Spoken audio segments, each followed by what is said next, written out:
The Appalachian Mountains loomed over the horizon, a jagged spine cloaked in mist and shadow. For centuries, they had stood as a silent witness to the passage of time, sheltering secrets older than civilization itself. Deep within their rugged terrain, the forests whispered tales of strange occurrences, tales dismissed as folklore by skeptics and clung to as truth by those who had seen too much.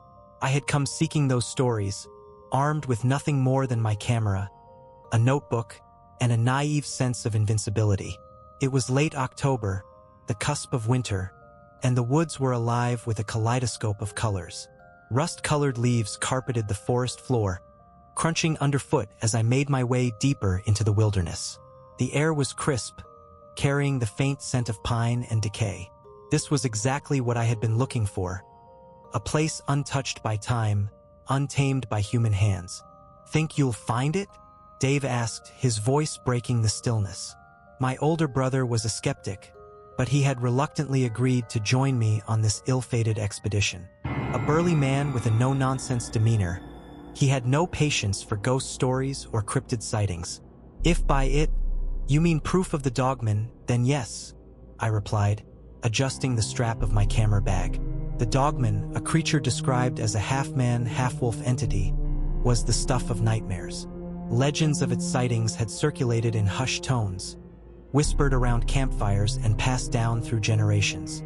"You're wasting your time," Dave grunted. "You'd have better luck finding Bigfoot." I rolled my eyes but said nothing. Dave's skepticism was a comfort in its own way.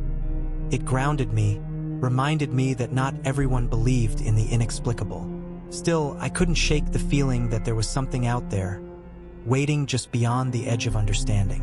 We hiked for hours, the sun arcing lazily across the sky. As the light began to fade, the forest took on an eerie quality.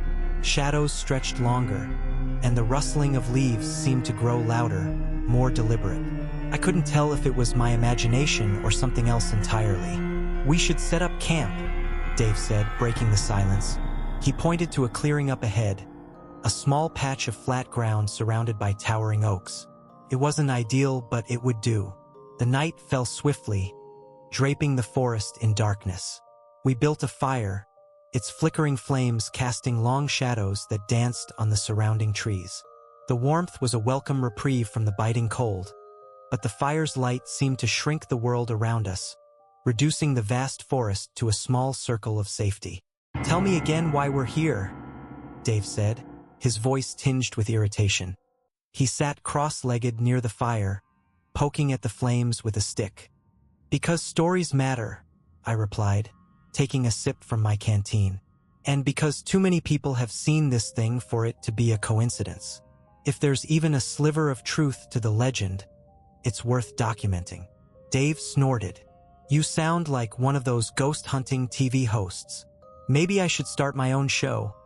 I shot back, grinning. "Call it Cryptid Chronicles." Despite himself, Dave chuckled.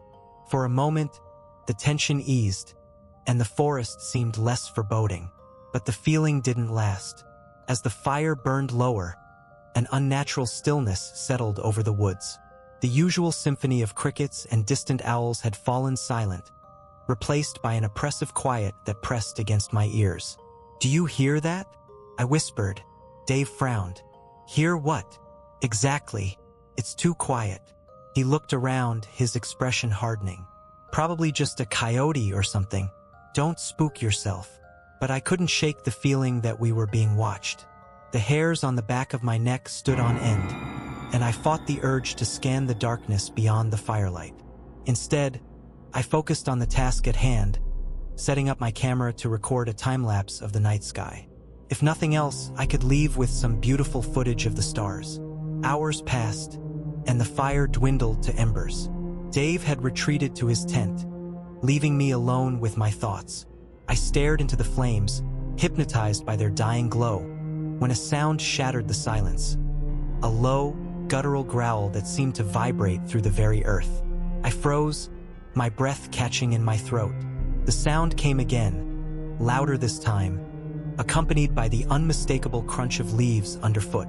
Something was moving just beyond the firelight, circling the camp like a predator stalking its prey. "Dave!" I hissed, scrambling to my feet. "Wake up!"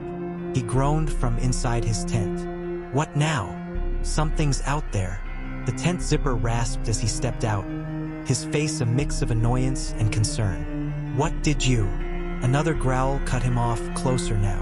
Dave's expression shifted instantly. He grabbed the hatchet we had brought for chopping firewood and motioned for me to stay close. The growls turned into a low, rumbling snarl, and then we saw it. A pair of glowing eyes emerged from the darkness, their amber light cutting through the shadows like twin embers. They were too high off the ground to belong to any normal animal, and the shape that followed defied explanation. A hulking figure, covered in matted fur, with elongated limbs and a head that was unmistakably canine. For a moment, time seemed to freeze. My brain struggled to process what I was seeing, to reconcile the impossible with reality. Then, the creature let out a bone-chilling howl that reverberated through the forest, and all rational thought fled. "Run!" Dave shouted, shoving me toward the trees. The adrenaline surged, and I obeyed without question, crashing through the underbrush as the creature gave chase. The sound of its heavy footfalls was deafening, each thud driving home the reality of our situation. We ran blindly, the forest a blur of shadows and shapes. My lungs burned, and my legs screamed in protest, but I didn't dare stop. Behind me, the snarls grew louder, closer. It was faster than us, stronger than us, and it was gaining. Branches clawed at my face and arms as I sprinted through the underbrush, my heart hammering against my ribs. The creature's snarls were a constant presence, an ominous rhythm that promised imminent doom. Dave was just ahead of me, his silhouette barely visible in the gloom. I could hear him shouting, though his words were lost in the chaos. "Keep running!" he bellowed, his voice hoarse with exertion. I didn't need to be told twice. My legs moved on autopilot, each step fueled by raw terror. The forest seemed endless, an unyielding labyrinth of trees and shadows. Every fiber of my being screamed for me to stop, to collapse in exhaustion, but I knew that stopping meant death. Then, as abruptly as it had begun, the chase ended. The snarls ceased, replaced by an eerie silence that was somehow worse. I stumbled to a halt, chest heaving, and turned to look over my shoulder. The creature was gone. "Dave!" I called out, my voice trembling. "Where are you?" "Here," he replied, emerging from the shadows. He was clutching the hatchet, his knuckles white. Sweat streaked his face, and his eyes were wild with fear. "Did you see where it went?" I shook my head. "No, it just disappeared." He cursed under his breath and scanned the darkness. "We need to keep moving. It's still out there." Reluctantly, I nodded, though my legs felt like jelly. Together, we pressed on, navigating the forest with only the dim glow of the moon to guide us. Every sound, the rustle of leaves, the snap of a twig, set my nerves on edge. I couldn't shake the feeling that we were being followed. After what felt like an eternity, we stumbled upon a small, decrepit cabin nestled among the trees. Its wooden walls were weathered and covered in moss, and one of the shutters hung askew. It looked abandoned, but at that moment, it was a beacon of hope. "Inside," Dave said, his tone brooking no argument. He shoved the door open with his shoulder, and we rushed inside, slamming it shut behind us. The interior was as derelict as the exterior. Dust-coated furniture, broken windows, and the faint smell of mildew. But it was shelter, and that was all that mattered. Dave jammed the hatchet through the door handles as a makeshift barricade and turned to me. "You okay?" I nodded, though my hands were trembling. What the hell was that thing?" He didn't answer immediately. Instead, he paced the room, muttering under his breath. Finally, he stopped and looked at me, his expression grim. "I don't know, but it's not an animal. Not a normal one, anyway." His words sent a shiver down my spine. I sank onto a battered chair, trying to process what had just happened. The glowing eyes, the towering figure, the unearthly growl. It was too much. My rational mind struggled to find an explanation, but none came. Suddenly, a loud thud echoed through the cabin. My head snapped up and Dave froze mid-step. Another thud followed, then another, each one louder than the last. Something was outside, and it was trying to get in.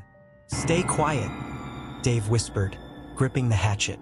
I held my breath, my heart pounding so loudly I was sure it would give us away. The thuds grew more insistent, shaking the flimsy door. Then came the growl, a low, menacing sound that sent a wave of dread coursing through me. The door shuddered under the force of the blows, the wood splintering with each impact. Dave raised the hatchet, his jaw set in determination. "If it gets in, we fight." I wanted to argue, to tell him that fighting was pointless against something so monstrous, but the words caught in my throat. Instead, I grabbed a broken chair leg and held it like a club, my hands slick with sweat. With a final, deafening crash, the door gave way. The creature burst into the room, its amber eyes blazing with malevolent intelligence. It was even more terrifying up close. Its fur was matted with dirt and blood, its claws long enough to rend flesh in a single swipe. It let out a guttural snarl, and time seemed to slow. Dave lunged forward, swinging the hatchet with all his strength. The blade connected with the creature's arm, eliciting a roar of pain and fury. But the wound barely slowed it down. With a swipe of its massive paw, it sent Dave crashing into the wall. "Dave!" I screamed, rushing to his side. He was dazed but alive, clutching his ribs. The creature turned its attention to me, its lips curling back to reveal sharp, yellowed teeth. I stumbled backward, my makeshift weapon trembling in my grasp. It advanced slowly, savoring my terror. And then, as if summoned by some unseen force, a blinding light filled the cabin. The creature recoiled, snarling and shielding its eyes. The light grew brighter, pulsing like a heartbeat, and I felt an overwhelming sense of calm wash over me.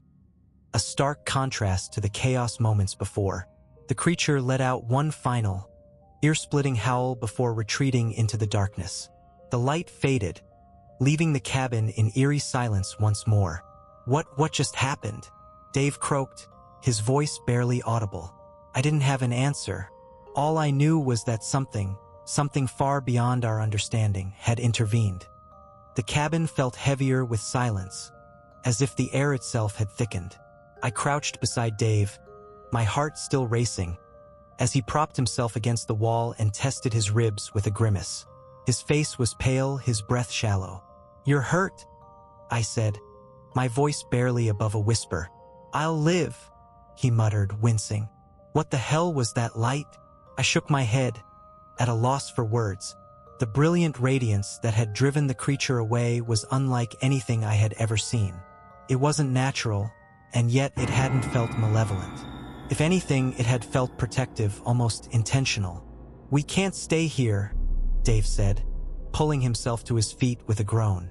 "That thing knows where we are now." He was right, but the thought of stepping back into the forest was terrifying.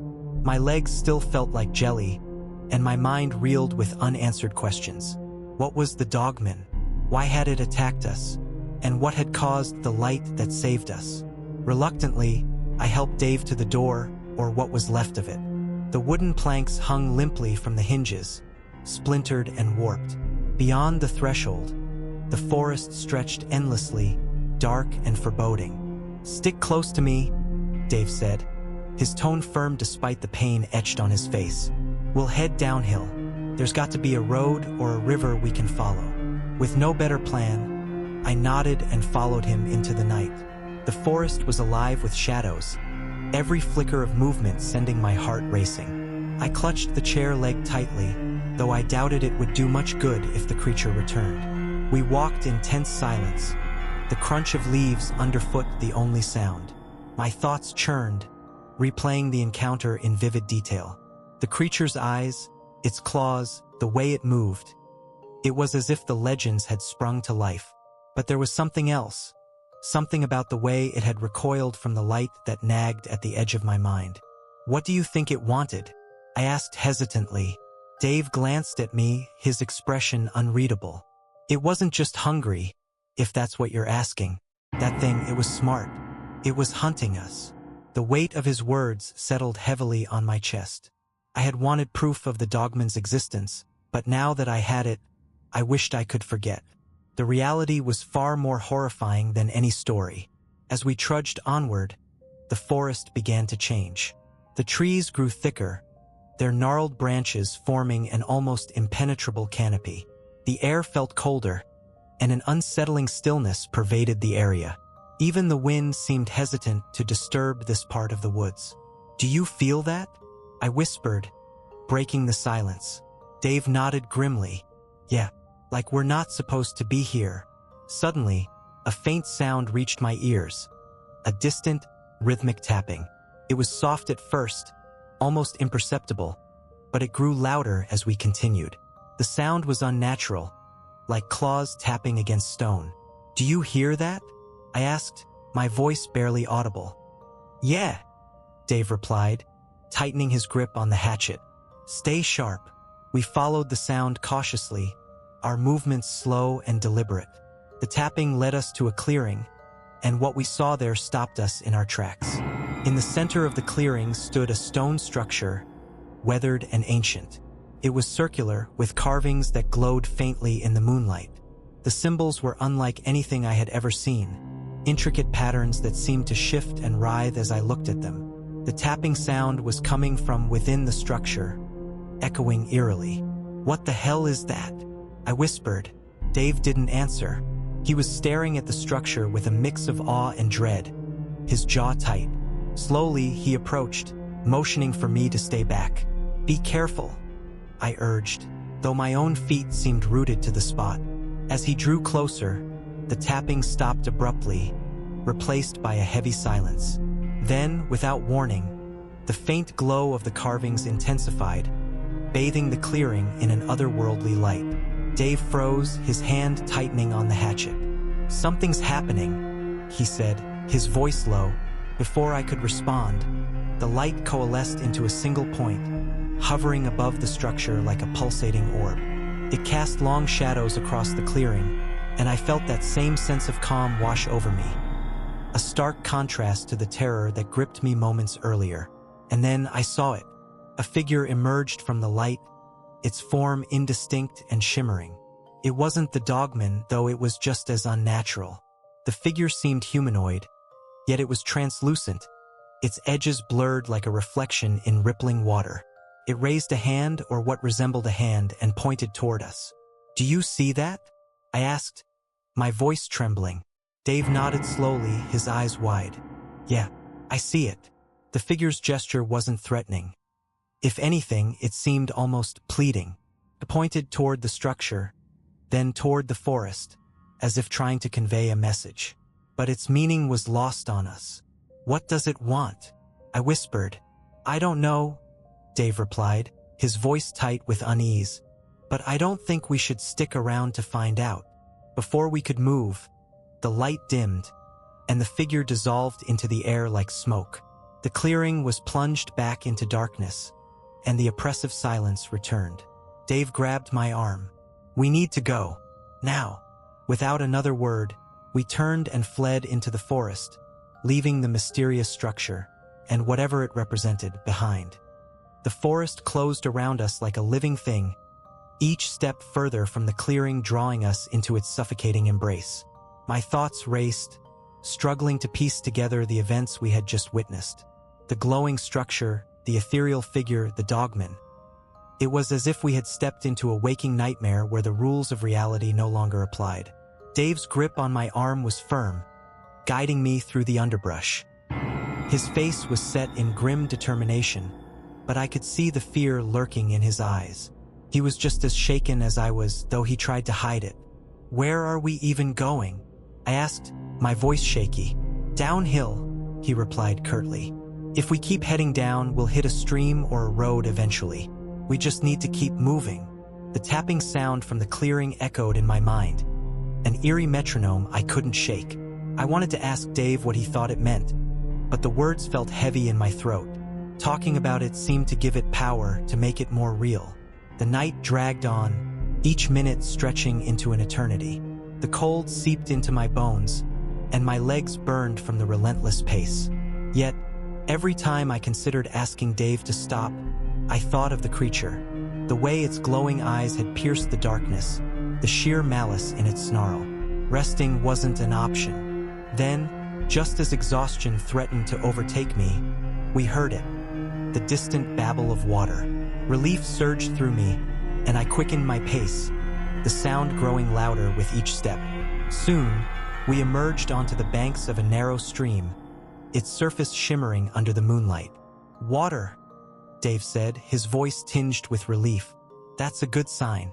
We follow this, and it'll lead us somewhere." I nodded, too tired to speak. The stream's presence felt like a lifeline, a tether to normalcy in a world that had turned alien and hostile. We began walking alongside it, the sound of rushing water a constant companion. But the reprieve was short-lived. As we moved, the forest seemed to shift around us. The trees grew denser, their twisted branches forming unnatural shapes that clawed at the sky. The air grew heavy, carrying a faint, acrid smell that made my stomach churn. And then, I noticed something even more unsettling. The stream was flowing backward. "Dave," I said, stopping in my tracks. "Look at the water." He frowned and knelt by the stream, studying its movement. His expression darkened. "That's not right." "No kidding," I replied, my voice rising with panic. "Streams don't flow uphill."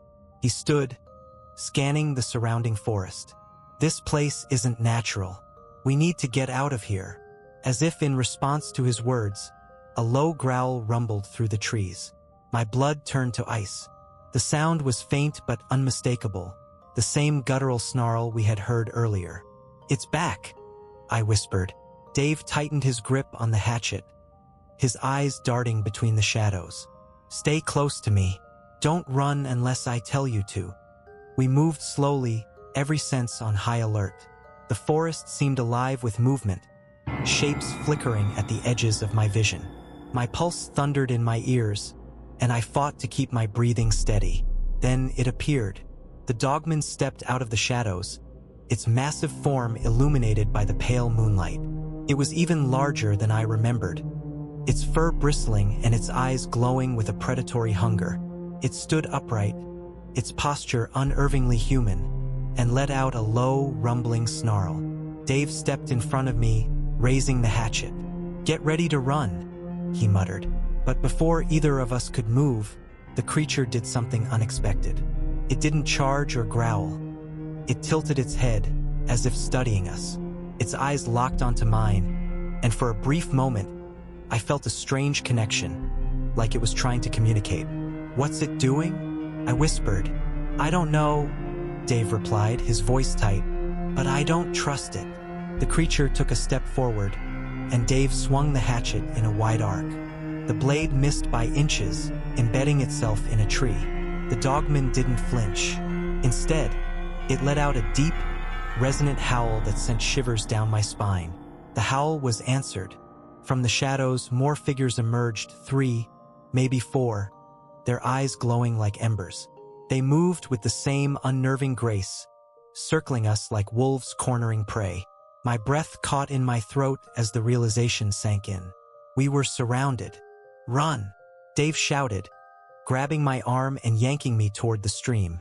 We sprinted along the bank, the dogmen close behind. Their growls and footfalls filled the air, a cacophony of primal fury. My lungs burned, and my legs screamed in protest, but fear drove me forward. Suddenly, the ground gave way beneath me. I stumbled, my foot catching on a hidden root, and fell hard onto the rocky bank. Pain shot through my ankle and I cried out, "Get up!" Dave yelled, but it was too late. The dogmen closed in, their glowing eyes fixed on me. My vision blurred with tears as I prepared for the end. But then the light returned. It burst through the forest like a tidal wave, blinding and all-encompassing. The dogmen howled in unison, recoiling from the brilliance. The light seemed to push them back, driving them into the shadows, until the forest was empty once more. I looked up, my heart pounding, and saw the same shimmering figure from before. It hovered above the stream, its form more distinct now, a humanoid shape wreathed in light. It raised its hand, and I felt a surge of warmth and calm, as if it were telling me everything would be okay. The figure pointed downstream, its movements deliberate. Then, it vanished, leaving us in stunned silence. What just happened? I stammered. Dave helped me to my feet, his face pale but determined. I don't know, he said, his voice firm, but we're going to find out. The figure's departure left a strange void in its wake. The forest, though quieter than before, seemed to hum with an undercurrent of unease. Dave pulled me to my feet, his movements quick and deliberate. My ankle throbbed, but I gritted my teeth and leaned on him for support. We follow the stream, Dave said, his voice tight with resolve. Whatever that thing was, it wants us to go that way. And if it's leading us into another trap? I asked, my fear bleeding into my voice. Then we deal with it when we get there, he replied, not breaking stride. But staying here isn't an option. Reluctantly, I nodded and limped alongside him, the pain in my ankle a dull, constant ache. The stream's backward flow still unnerved me, its unnatural movement serving as a grim reminder that the forest defied all logic. I tried to focus on the sound of the water, letting its rhythmic gurgle drown out the pounding of my heart. As we moved, the trees began to thin, and the forest opened into a wide, marshy expanse. The ground beneath us grew soft, sucking at our boots with every step. Fog curled around the bases of the trees, obscuring the path ahead. The moonlight, though bright, did little to penetrate the dense mist. Stay close, Dave said, his eyes scanning the surroundings. This place doesn't feel right. He was right. The marsh had an oppressive quality, as if the air itself was weighed down by some unseen force. Every instinct screamed at me to turn back, but the memory of the dogman's glowing eyes kept me moving forward. Then we heard it, a faint, melodic humming that seemed to come from everywhere and nowhere at once. It was faint at first, almost imperceptible, but it grew louder as we pressed on. The sound was hauntingly beautiful, yet deeply unsettling, like a siren's call. What is that? I whispered, clutching Dave's arm. I don't know, he replied, his grip on the hatchet tightening. But I don't like it. The humming drew us toward the center of the marsh, where a massive, gnarled tree rose from the muck. Its twisted branches stretched skyward like skeletal fingers, and its roots curled into the water like the tentacles of a great beast. Hanging from its limbs were dozens of objects, wooden carvings, bundles of feathers, and what looked like animal skulls. They swayed gently in the breeze, adding an eerie rhythm to the melody. Beneath the tree, half submerged in the murky water, was another structure. This one was smaller than the one in the clearing, but it bore the same glowing carvings, their light casting an otherworldly glow across the marsh. The humming seemed to emanate from the structure, its tone rising and falling like a heartbeat. Don't go any closer, Dave warned, but I was already drawn toward the tree. I just want to see, I murmured, my voice trailing off as I stepped forward. The air around the tree felt thick, almost viscous, and I had to fight to keep moving. The carvings seemed to pulse in time with the humming, and the light grew brighter with each step. Then I saw it. Beneath the roots of the tree, partially hidden by the water, was a figure. It was humanoid but distorted, its limbs elongated and its skin a sickly, translucent gray. Its eyes glowed faintly, and its mouth hung open as if frozen mid-scream. My breath caught in my throat, and I stumbled backward, nearly losing my balance. What is it? Dave asked, rushing to my side. There's something under the tree, I stammered, pointing toward the submerged figure. Dave's expression darkened, and he approached cautiously. He stopped a few feet from the tree, his gaze fixed on the figure. It looks trapped, he said, his voice barely audible. Trapped? I echoed, my fear giving way to confusion. Look at the carvings, he said, motioning toward the glowing symbols. They're not just decorations. They're keeping it there. The idea sent a chill down my spine. If the carvings were meant to imprison the creature, then someone or something had put them there. But why? And what would happen if they were removed? As if in response to my thoughts, the humming grew louder, more insistent. The carving's glow intensified, and the air seemed to vibrate with energy. The figure beneath the tree stirred, its movements slow and deliberate, its glowing eyes fixed on me, and I felt a sudden, overwhelming compulsion to step closer. "Don't," Dave said sharply, grabbing my arm. His voice snapped me out of the trance, and I stumbled back, my heart racing. "We need to leave," he said, his tone urgent. "Now." I didn't argue. Together, we turned and hurried back toward the edge of the marsh, the humming fading with each step. But as we left, I couldn't shake the feeling that the figure's gaze was still on me, watching, waiting. The forest closed in around us once more, and the oppressive atmosphere lifted slightly. But the questions remained, heavy and unrelenting. What was the figure beneath the tree? Who had trapped it there? And what role did the dogmen play in all of this? As we pressed on, I glanced at Dave, his face set in grim determination. Whatever answers lay ahead, I knew one thing for certain. We weren't alone in these woods, and whatever was out there wasn't finished with us yet. The forest pressed in around us as we moved away from the marsh, the air growing colder with each step. I clung to Dave's arm. The image of the creature beneath the tree burned into my mind. Its glowing eyes, its unnatural stillness, the way it seemed to will me closer. I couldn't shake the feeling that it had been trying to communicate something. But what? We trudged in silence. The only sounds the crunch of leaves beneath our boots and the faint trickle of the backward flowing stream. My ankle throbbed with each step, but I bit back the pain. Stopping wasn't an option. Not with the dogmen still lurking and the strange forces in the forest conspiring against us. Finally, Dave broke the silence. "We're not dealing with just one thing out here," he said, his voice low and tense.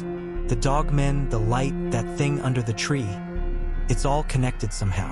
I just don't know how." "I don't either," I admitted, my voice trembling. "But it feels like we're caught in the middle of something. Like this forest isn't just alive. It's aware." Dave glanced at me, his expression grim.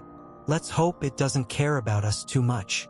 The stream led us to a rocky ravine, its steep walls carved by centuries of water flow. A narrow path snaked along the edge, and we followed it cautiously, the ground loose and uneven. The moonlight illuminated the jagged rocks below, a stark reminder of how precarious our situation was. As we moved, a faint noise reached my ears, distant and rhythmic, like drums echoing through the forest. At first, I thought it was my imagination, a trick of the wind. But as we continued, the sound grew louder, more distinct. It wasn't just drums. It was chanting. "Do you hear that?" I asked, stopping in my tracks. Dave nodded, his expression hardening. "Yeah, and I don't like it." The chanting seemed to come from ahead, where the ravine widened into a broad clearing. Shadows danced on the rocks, cast by flickering flames that licked at the sky. My stomach churned as we drew closer, the sound growing louder with each step. When we reached the edge of the clearing, we crouched behind a cluster of boulders and peered over. The sight before us sent a shiver down my spine. A group of figures stood in a loose circle around a massive bonfire, their faces obscured by hooded cloaks. The fire cast their shadows in grotesque shapes, making them seem larger and more menacing. They moved in unison, their chanting rising and falling like a dark symphony. At the center of the circle, suspended above the flames, was a crude wooden effigy. A half-man, half-wolf figure that bore an unsettling resemblance to the dogmen. "What the hell is this?" I whispered. "Some kind of ritual," Dave muttered, his eyes narrowing. "Whatever it is, we don't want to be part of it." I nodded, my heart racing. The chanting grew louder, more frenzied, as the cloaked figures raised their arms in unison. The fire flared brighter, and the effigy began to twist and writhe as if alive. My breath caught in my throat as the shadows around the clearing deepened, taking on a life of their own. Suddenly, one of the figures stopped chanting and turned, its hood falling back to reveal a face that was both human and animal.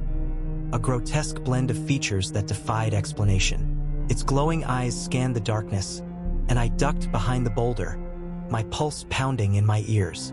"They know we're here," I whispered. Dave's jaw tightened. We need to get out of here. Now. We began to retreat, moving as silently as possible. But the forest seemed to conspire against us.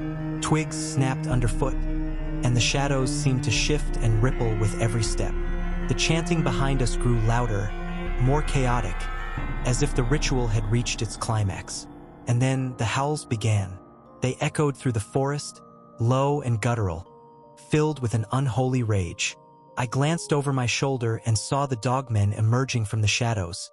Their glowing eyes locked onto us. The figures in the clearing didn't react, their focus entirely on the ritual. It was as if they and the dogmen were working in tandem, two halves of the same horrifying whole. "Run!" Dave shouted, grabbing my hand and pulling me into the forest. We sprinted through the underbrush, the dogmen close behind. Their snarls and growls were deafening, their glowing eyes piercing the darkness. I pushed myself harder, ignoring the pain in my ankle and the burning in my lungs. All that mattered was escaping. We broke through the trees and found ourselves on a narrow dirt road, the forest on either side a wall of impenetrable blackness. Dave didn't hesitate, pulling me onto the road and continuing to run.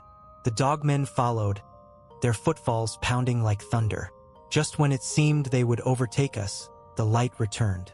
It exploded into the road like a supernova, its brilliance blinding. The dogmen skidded to a halt, their howls turning to whimpers as they backed into the shadows. The light enveloped us, warm and soothing, and I felt that same sense of calm wash over me. Then, from within the light, the shimmering figure appeared once more. This time it was clearer, its form almost human. It raised a hand and pointed down the road, its movements deliberate and purposeful. "What is it trying to tell us?" I asked, my voice trembling. Dave shook his head, his eyes fixed on the figure. "I don't know, but I think we're supposed to follow." The figure lingered for a moment longer, its gaze piercing, before fading into the light. The brilliance dimmed, leaving us alone on the road. We stood there in silence, the weight of the night pressing down on us. Finally, Dave spoke. "Let's move, before those things come back." I nodded, and together we began walking down the road, the darkness closing in around us once more. The road stretched endlessly ahead of us, a ribbon of dirt swallowed by the shadows of towering trees. The air felt heavier now, as though the forest itself bore down on us. Each step carried us further from the ritual, but the fear it had instilled lingered like a persistent ache. "What do you think they were doing back there?" I asked, my voice barely audible. I didn't want to speak too loudly, afraid the forest would hear. Dave shook his head, his jaw clenched. "Something bad. Those things, they weren't just people playing dress-up. Whatever they were calling, it felt real." I shuddered, remembering the way the effigy had twisted and writhed above the flames. It hadn't just been a symbol. It had felt alive, as though the ritual had breathed some dark energy into it. We walked in silence for what felt like hours. The dirt road a monotonous path stretching through the endless woods. My body ached, and every step sent a sharp pain through my ankle, but I pushed on, unwilling to let exhaustion win. The light had saved us twice now, but questions burned in my mind. Why had it chosen us? What did the figure want? And, most pressing of all, would it appear again if we needed it? "Do you think we're safe now?" I asked, breaking the silence. Dave glanced at me, his face shadowed but serious. "Safe? No, but at least we're away from that ritual. For now, that's enough." His words did little to comfort me. The forest was too quiet, the shadows too deep. Even the backward flowing stream seemed like a distant memory, as though the forest itself had changed, shifting into something darker and more menacing. Then we heard it. A sound so faint at first I thought I'd imagined it. A soft, rhythmic drumming, like the beat of a distant heart. It wasn't like the chanting from the clearing. This was slower, deliberate, and it seemed to come from deep within the earth. Dave stopped in his tracks, his body tense. "You hear that?" I nodded, my pulse quickening. "What is it?" "I don't know," he said, his voice barely above a whisper. "But it's getting louder." The sound grew steadily, a low, resonant thrum that seemed to vibrate through the ground beneath our feet. I felt it in my chest, a deep, primal rhythm that set my nerves on edge. The road ahead seemed to ripple, the shadows along its edges shifting and twisting in unnatural patterns. "We need to move," Dave said, his tone urgent. "Whatever's making that noise, I don't want to meet it." We quickened our pace, our footsteps crunching on the dirt. The sound followed us, growing louder and more insistent, as though it were alive and chasing us. My ankles screamed in protest, but fear drove me forward, overriding the pain. Then the road ended. We came to an abrupt halt as the dirt path gave way to a wide, yawning chasm. The edges crumbled into darkness, and the faint glimmer of water far below hinted at a river cutting through the gorge. A narrow, rotting bridge stretched across the gap, its wooden planks sagging precariously. "You've got to be kidding me," Dave muttered, staring at the bridge. "This thing doesn't look like it's held anything heavier than a squirrel in decades." The drumming sound grew louder, echoing through the trees. Whatever was following us was close, too close. We didn't have a choice. "It's either this or whatever's coming," I said, my voice shaking. Dave hesitated, then nodded grimly. "Stay close, step where I step, and if it starts to give, turn back." He moved onto the bridge, his steps deliberate and measured. The wood groaned under his weight, but it held. I followed, my heart hammering in my chest. Each step felt like an eternity, the planks creaking and swaying beneath us. The gorge yawned below, a void that seemed endless. Halfway across, the drumming stopped. The sudden silence was deafening. I froze, my breath catching in my throat, and looked back. The forest behind us was still, unnaturally so, and the shadows seemed to coalesce into something solid. My skin prickled with the sensation of being watched. "Don't stop," Dave urged, his voice low but firm. "Keep moving." I forced my legs to move, each step a battle against the rising tide of fear. The bridge swayed with every movement, and I clung to the frayed rope railing, my knuckles white. Then the shadows moved. From the edge of the forest, a massive form emerged. It was a dogman, but larger than the ones we'd seen before. Its fur was black as midnight, its eyes glowing with an intensity that burned into my soul. It let out a low growl, the sound reverberating through the gorge, and stepped onto the bridge. "It's coming," I screamed, my voice echoing in the chasm. Dave turned, his face pale. "Go! Get to the other side." I didn't argue. I moved as fast as I dared, the bridge swaying violently with each step. Behind me, the dogman advanced, its claws digging into the wood with each deliberate stride. The ropes groaned under the added weight, and splinters rained into the void below. The far edge of the bridge was just a few steps away when the dogman lunged. Its massive paw swiped at the air, and I felt its claws graze my back. With a final burst of adrenaline, I threw myself onto solid ground, rolling into the dirt as the bridge sagged under the creature's weight. "Dave!" I shouted, turning back. Dave was still on the bridge, his face etched with determination. He raised the hatchet and swung at the ropes, severing one with a single strike. The bridge buckled, and the dogman let out an enraged roar as it struggled to keep its balance. "Get off the bridge!" I screamed. Dave struck the second rope, and the bridge collapsed. The dogman fell with it, its howl echoing as it plummeted into the darkness below. Dave stumbled onto the ground beside me, his chest heaving. "Are you okay?" I asked, my voice trembling. He nodded, wiping sweat from his brow. "I'm fine. Let's keep moving." I glanced back at the collapsed bridge, my hands shaking. The dogman was gone, but the drumming had started again, faint and relentless. The forest wasn't done with us yet. The sound of the bridge collapsing echoed in the canyon long after it was gone. The oppressive silence returned, but the rhythmic drumming lingered, like the heartbeat of the forest itself. Each beat seemed to reverberate through my body, making my pulse race and my nerves fray. Dave stood beside me, his chest heaving, the hatchet still gripped tightly in his hand.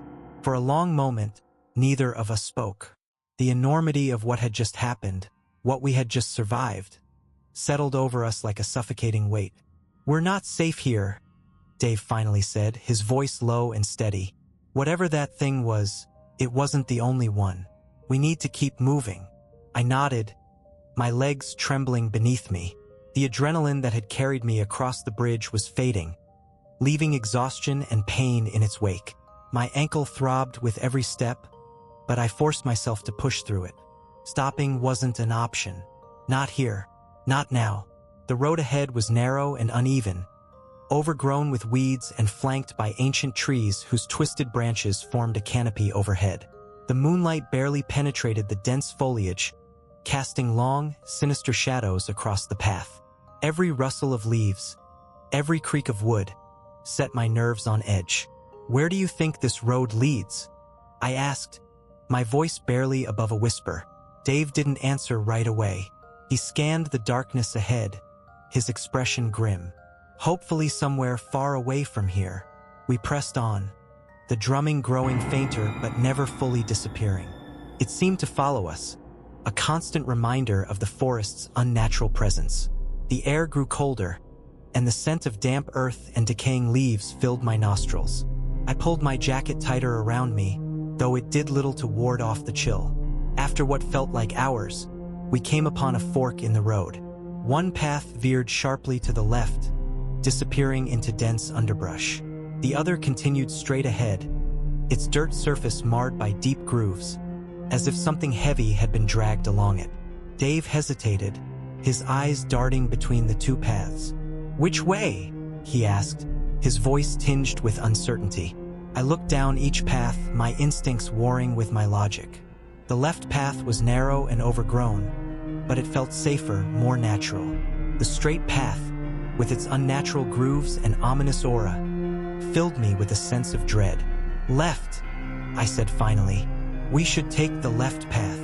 Dave nodded, and we turned down the narrower trail. The underbrush snagged at my clothes, and the branches above seemed to close in, forming an almost tunnel-like enclosure. The air here was thick and damp, making it harder to breathe. But despite the discomfort, I felt a faint glimmer of hope. This path felt less tainted, less steeped in the malevolence that had plagued us since the clearing. That hope was short-lived. As we rounded a bend in the trail, a figure stepped out of the shadows. My heart stopped. It wasn't a dogman, not exactly. It was humanoid, but its proportions were all wrong. Its arms were too long, its legs bent at unnatural angles, and its skin was pale and glistening, like it had never seen sunlight. Its eyes glowed faintly in the darkness, and its mouth twisted into a grotesque approximation of a smile. "Run," Dave whispered, his voice barely audible. Before I could react, the creature let out a guttural snarl and lunged. Dave pushed me aside, raising the hatchet as the thing barreled into him. The force of the impact sent them both crashing to the ground, and I scrambled backward, my heart racing. "Go!" Dave shouted, struggling to fend off the creature. "I'll hold it off." "No!" I screamed, my voice breaking. "I'm not leaving you." The creature's claws slashed at Dave, but he twisted away, delivering a powerful blow with the hatchet that sank deep into its shoulder. It howled in pain, a sound that sent chills down my spine, and staggered backward. I grabbed a fallen branch, gripping it tightly as I moved toward them. My hands shook, but I forced myself to swing, striking the creature across the head. It let out another ear-piercing howl and turned its glowing eyes on me. For a moment, I thought I was going to die. The creature's gaze bore into me, its twisted smile widening as it bared its jagged teeth. But then, the drumming returned, louder, more insistent. The creature froze, its body convulsing as if in pain. The drumming grew deafening, and the air around us seemed to shimmer. Then, without warning, the light returned. It erupted from the trees, blinding and all-encompassing. The creature shrieked and stumbled backward, its body dissolving into the shadows as the light consumed it. Dave and I shielded our eyes, the brilliance overwhelming. When the light faded, the forest was silent once more. The oppressive atmosphere lifted, replaced by a sense of calm. I turned to Dave, my chest heaving. "Are you okay?" I asked, my voice trembling. He nodded, though his face was pale and his hands shook. "Yeah, thanks to you." We sat there for a moment, catching our breath. The light had saved us again, but its presence raised more questions than answers. What was it? Why did it keep appearing? And what connection did it have to the creatures in the forest? Finally, Dave stood, offering me a hand. "We can't stay here. Let's keep moving." I took his hand and rose to my feet, my body aching but functional.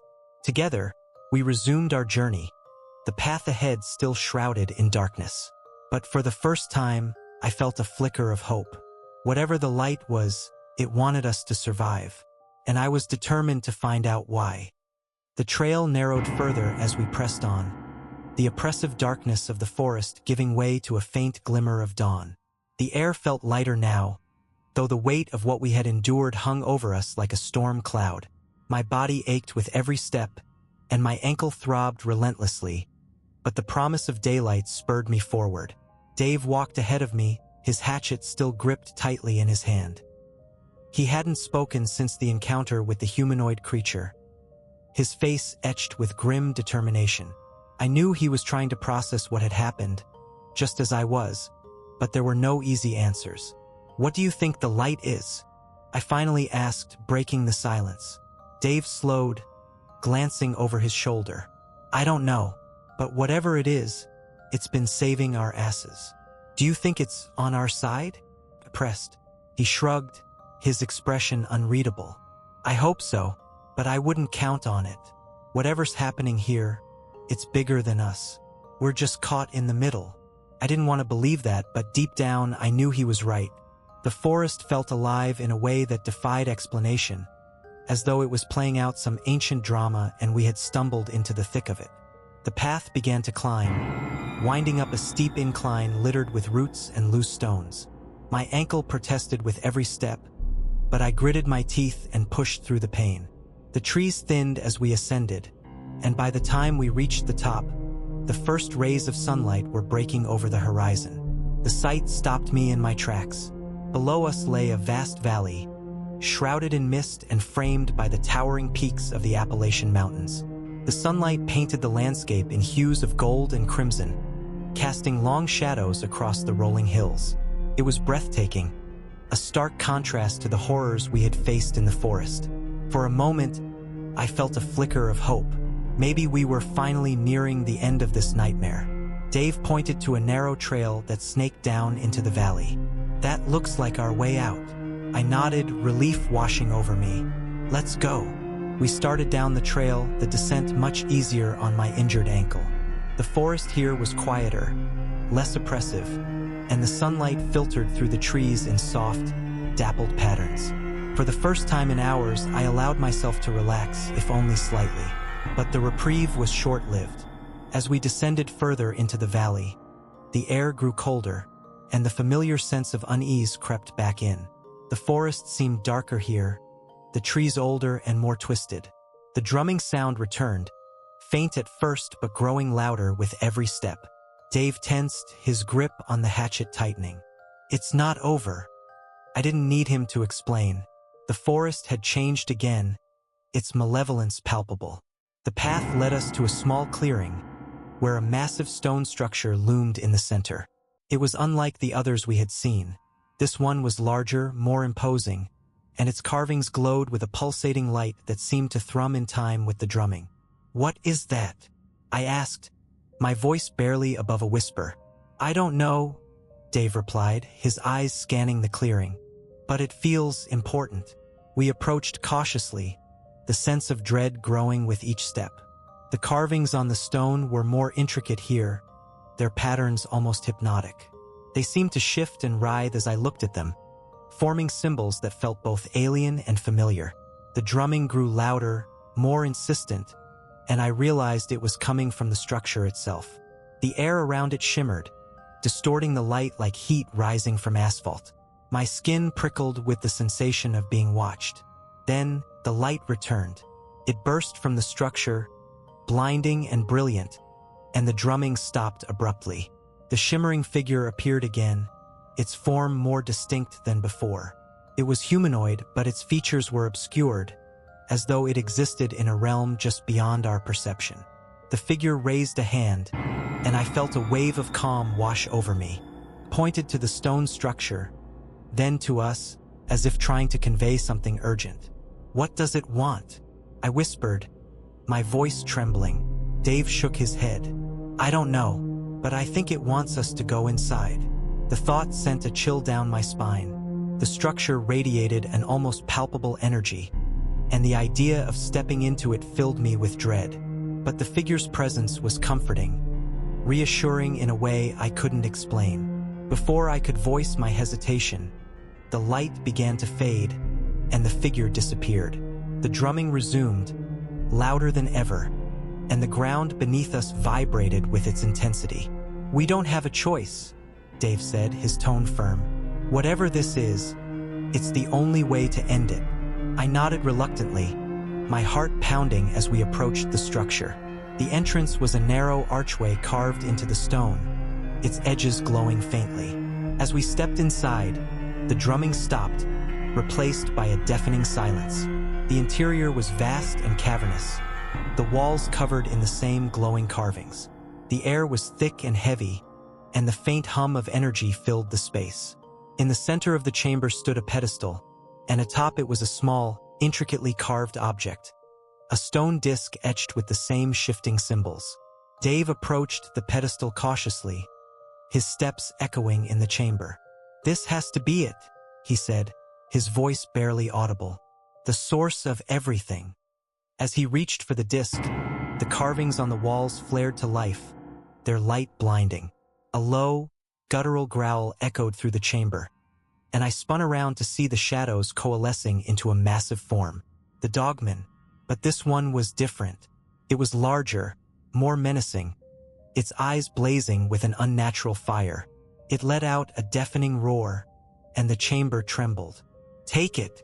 I screamed, my voice breaking. Dave grabbed the disc, and the light around us exploded, engulfing the Dogman and everything else in its searing brilliance. I felt a surge of energy, a sensation of weightlessness, and then nothing. The searing light swallowed everything. For a moment, there was nothing. No sound, no form, no sensation. It felt as though I was suspended in a vast, empty void, weightless and untethered. Then, slowly, the world began to take shape again. The light faded, leaving behind the faint hum of energy, like the lingering resonance of a struck bell. I opened my eyes and found myself lying on the cold stone floor of the chamber. The carvings on the walls had gone dark, their glow extinguished, and the air felt lighter, almost normal. My body ached, but I was alive. "Dave!" I called out, my voice echoing in the silence. "I'm here," he replied, his voice strained but steady. I turned to see him kneeling near the pedestal, the stone disc clutched tightly in his hands. His face was pale, his eyes wide with a mix of awe and exhaustion. The weight of the object seemed to press on him, though its surface now appeared dull and inert. "What happened?" I asked, struggling to my feet. Dave shook his head. "I don't know. The light, it was everywhere, and then it was gone." I looked around the chamber, half expecting the massive Dogman to emerge from the shadows. But there was nothing. The oppressive presence that had filled the forest, the drumming, the growls, the glowing eyes, was gone, as though it had been wiped away by the light. "We need to leave," Dave said, rising unsteadily to his feet. He held the disc out to me, his hands trembling. "This thing, I don't think it belongs here, or anywhere." I stared at the disc, its carved symbols now faint and lifeless. It felt wrong, like an object torn from another world, and the thought of carrying it made my stomach churn. But I nodded and took it from him, wrapping it in a piece of cloth before tucking it into my bag. Together, we made our way out of the chamber, the forest waiting for us beyond the archway. The sunlight had grown stronger, filtering through the trees in soft, golden beams. It felt like a different place entirely, peaceful, almost serene. The darkness and malevolence that had plagued us were gone. For the first time, I dared to hope that it was over. It took us the better part of the day to find our way out of the forest. The trees thinned gradually, giving way to rolling hills and open fields. By the time we stumbled onto a gravel road, the sun was high in the sky, its warmth a welcome reprieve from the cold, damp shadows of the woods. A passing truck stopped to pick us up, the driver eyeing us warily as we climbed into the cab. We must have looked like hell, mud-caked, bloodied, and wide-eyed with exhaustion. But he didn't ask questions, and for that I was grateful. The drive back to civilization felt surreal, like waking from a vivid nightmare. The world outside the forest was unchanged, blissfully unaware of the horrors lurking in its depths. But I couldn't shake the feeling that we had brought something back with us, something ancient and unknowable. Dave and I parted ways soon after returning home. He refused to talk about what had happened, retreating into himself in a way that worried me. The hatchet, his constant companion throughout the ordeal, now hung above his fireplace like a grim trophy. He wouldn't tell me why he kept it. As for the disc, I buried it deep in the woods near my house, far from prying eyes. Felt like the only safe thing to do. But even now, I wonder if it was enough. Sometimes, in the dead of night, I think I hear faint whispers drifting through the trees, a soft hum that sets my nerves on edge. I've tried to move on, to convince myself that what we experienced was nothing more than a strange, terrifying anomaly. But the forest still calls to me. Its mysteries linger in the corners of my mind, pulling at my curiosity like a moth to flame. I haven't been back to the Appalachian Mountains. Not yet, but one day I might. There are questions that need answering, truths that need uncovering. And though the thought terrifies me, I know that the forest isn't done with me. Not yet.